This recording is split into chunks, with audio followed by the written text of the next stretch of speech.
Hello student, today we will start our chapter 3 microeconomics consumer equilibrium utility analysis part 2. What we have learned in part 1 student consumer क्या होता है. Yes, utility किसको बोलते हैं. दो तरीके से मेजर करते हैं, एक ऑर्डिनल कार्डिनल. Yes, यूटिल्स में मेजर करते हैं.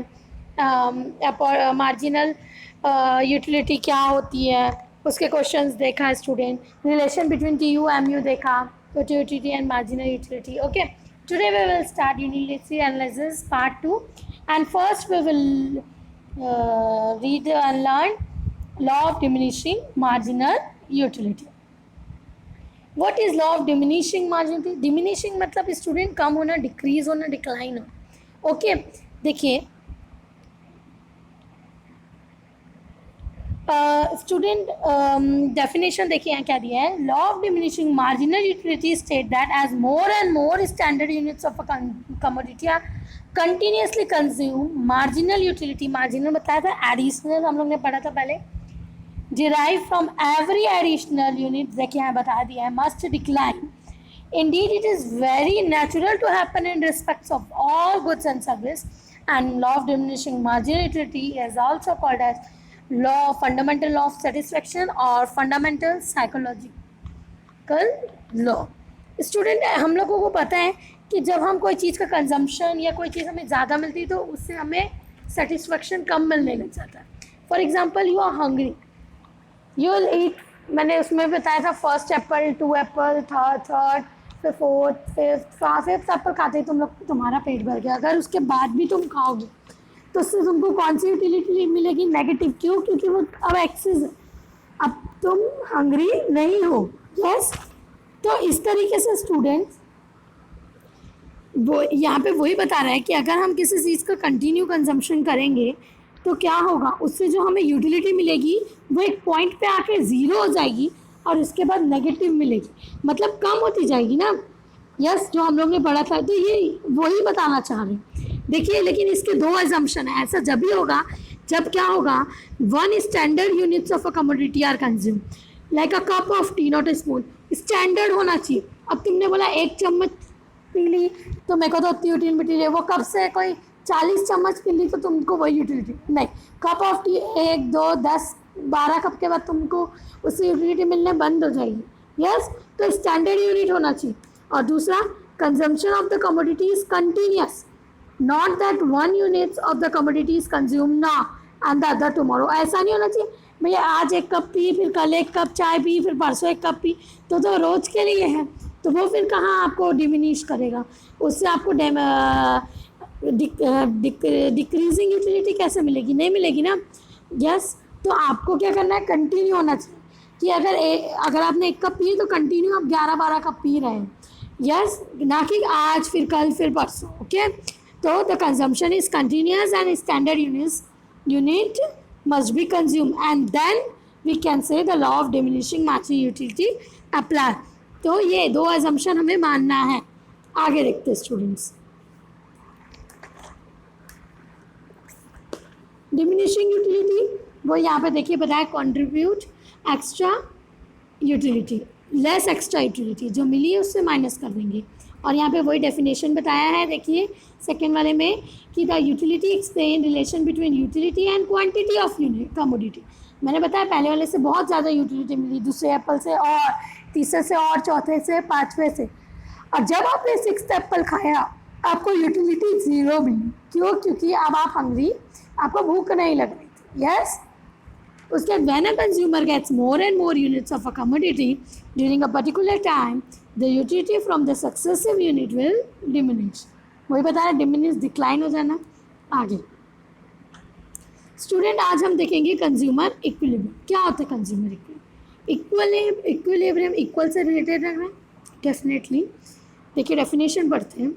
The term consumer equilibrium refers to the amounts of goods and services which the consumer may buy in the market with his given income and given price of the goods in the market, and the aim of the consumer is to get maximum satisfaction from his money income. Yeah, consumer equilibrium refers to a situation when a consumer gets maximum satisfaction by spending his given income across the goods and services.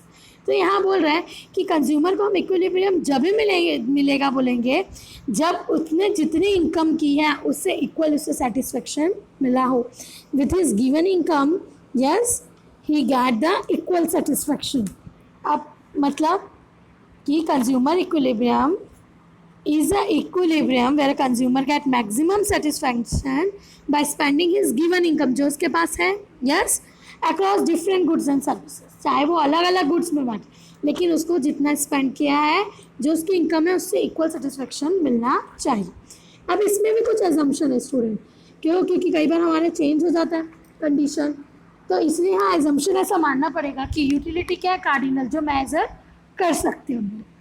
Units में students जैसे 1 2 3 4 5 6 and the consumer is rational. Rational मतलब समझदार होना चाहिए yes मतलब know about the wrong and right, और the rational one who gets the maximum satisfaction मतलब who knows the who gets the maximum satisfaction with, इससे पता हो कितने रुपए में इतना सेटिस्फैक्शन तो कम से कम मिलना ही चाहिए।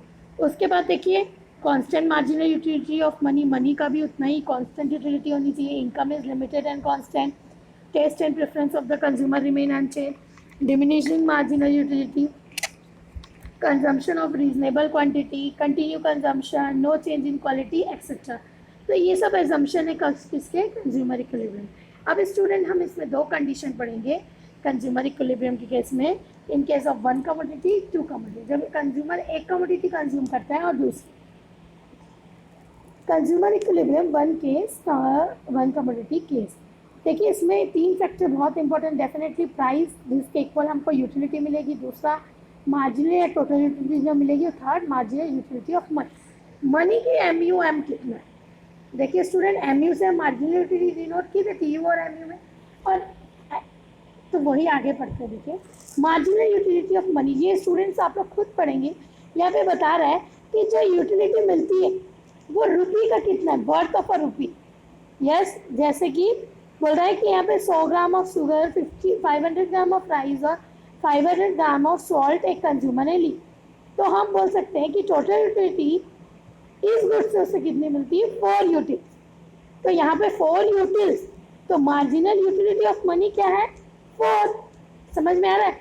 तो यहाँ 4 क्या है marginal utility of money. MUM मतलब student marginal utility in term of money, M marginal utility तो हम पिछले पार्ट में भी पढ़े थे, ठीक है। आगे देखते हैं स्टूडेंट, इससे रिलेटेड देखिए एक अल्टरनेटिव क्वेश्चन दिया है। देखिए यूनिट फी है और MUX मार्जिनल यूटिलिटी कितनी मिलती है ये, ठीक है। देखिए MU इसका formula student one case commodity का फॉर्मूला ये है। देखिए MUX पहले कमोडिटी मार्जिनल यूटिलिटी कितनी मिलती है, ठीक है, हमको किस टर्म में निकालना है इन term of money. First commodity case पढ़ रहे हैं तो एक्स क्या है हमारी कंपनी, MUM क्या है मार्जिनल यूटिलिटी। मार्जिनल यूटिलिटी मतलब कितना प्राइस थी तो उससे मुझे कितनी एडिशनल यूनिट मिली यस। तो MUX upon PX student, MUX upon PX equals to MUM। मैंने कितना रुपए दी उससे मुझे कितनी यूनिट्स की यूटिलिटी मिली, यही तो बोल रहे हैं ना हम लोग कि भाई MUX क्या है यूटिलिटी ना which I get from the consumption of purchasing of that unit, okay. तो ये फॉर्मूला है स्टूडेंट वन कमोडिटी केस का, अगर नहीं समझ आता MUX upon PX equals to MUM। अब देखो स्टूडेंट्स की यहाँ पे देखो MUX नहीं पता, PX दिया हमको, देखो यहाँ ऊपर क्वेश्चन में कि हम मान ले रहे हैं MUM 4 यूटिल्स है, ठीक है, और PX कितना है X कमोडिटी का 4, तो MUX निकल जाएगा डेफिनेटली, एकदम ईजिली निकल जाएगा। MUX क्या हो जाएगा 8, दिख रहा है आपको। तो स्टूडेंट इस तरीके से क्वेश्चन एग्ज़ाम में आते हैं, आपकी बुक में दिए हैं क्वेश्चन, आप बिल्कुल उसे सॉल्व कर दिएगा स्टूडेंट्स, ठीक है। आगे देखते हैं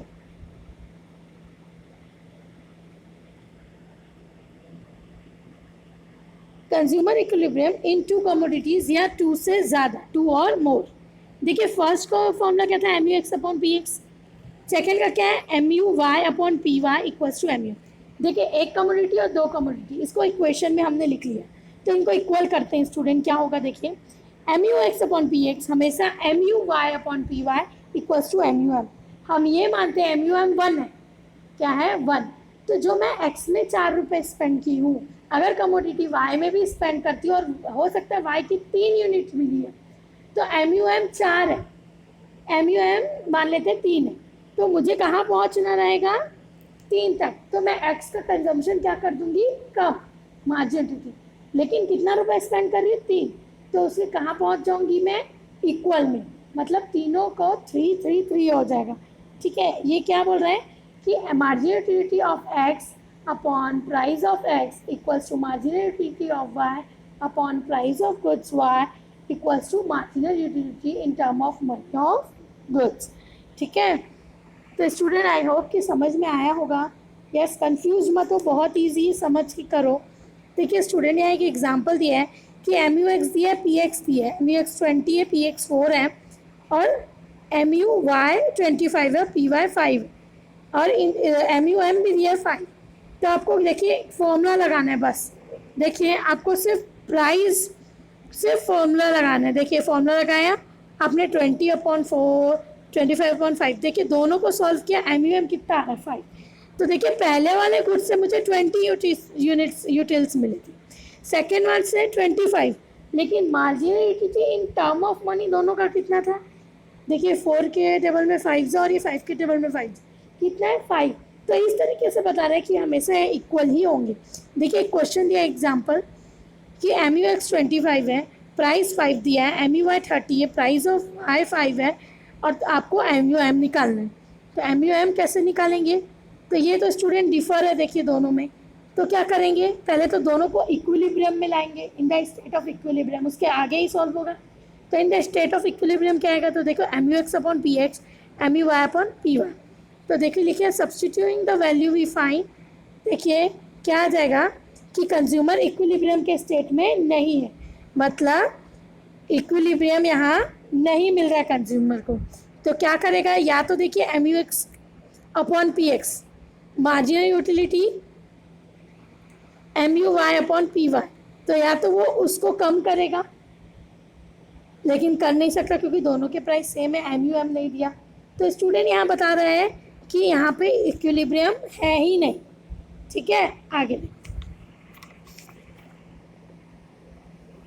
अब law of equi marginal utility क्या होता है, equi marginal student, law of equi marginal utility ध्यान से सुनिए।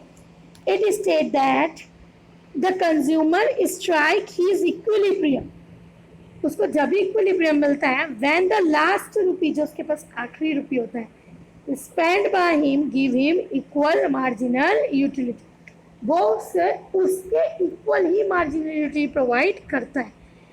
आइदर ही स्पेंड ऑन गुड्स वाई और गुड्स एक्स। ठीक है, मतलब the last rupee gives the equal satisfaction. ठीक है, and the last rupee give him equal marginal utility. ठीक है स्टूडेंट्स, तो यहाँ पे देखिए वही बता रहा है कि consumer maximize his total utility by distributing his entire income optimally among the various goods consume by, सब में अलग अलग गुड्स को कंज्यूम कर रहा है और सबसे उससे इक्वल सेटिस्फेक्शन मिल रहा है। Equi marginal utility, marginal utility के इक्वल मिल रहा है उसे यूटिलिटी। ठीक है, जब एक से ज़्यादा की केस में बात हो। ठीक है, अब स्टूडेंट्स आगे देखते हैं। ये देखिए दोनों कंडीशन स्टूडेंट की, देखिए M U X upon P X equals to M U M, और टू कमोडिटीज़ में क्या हो जाएगा, M U X upon P X equals to M U Y upon P Y equals to M U M. या student ऐसा भी लिख सकते हैं इसको, M U X upon M U Y और equals to P X upon P Y equals to M U M. बिल्कुल हाँ, लिख सकते हैं स्टूडेंट्स। ठीक है, अब स्टूडेंट्स आगे देखिए। स्टूडेंट सेकेंड पॉइंट देखिए कि एम यू एम हमेशा कांस्टेंट रहेगा इन टर्म ऑफ मनी, तो हमने एजम्पशन में भी पढ़ा था। And law of diminishing marginal utility holds goods, yes M U tends to rise, consumption of a commodity will never reach an end and equilibrium will never be struck, ऐसा हम मान लेते हैं। ठीक है, and law of diminishing marginal utility hold goods means condition 2 और 3 दोनों में ही सेम है। देखिए यस, एंड फर्स्ट वाले में बस डिफरेंट है क्योंकि वहाँ पे एक कमोडिटी है और दूसरे वाले में 2 कमोडिटी है स्टूडेंट्स। ठीक है, आई होप स्टूडेंट कि आपको ये सब समझ में आया होगा. Yes, and this is it for today's class. If you have any doubt, you can ask me and solve the question related to this chapter. Thank you, students.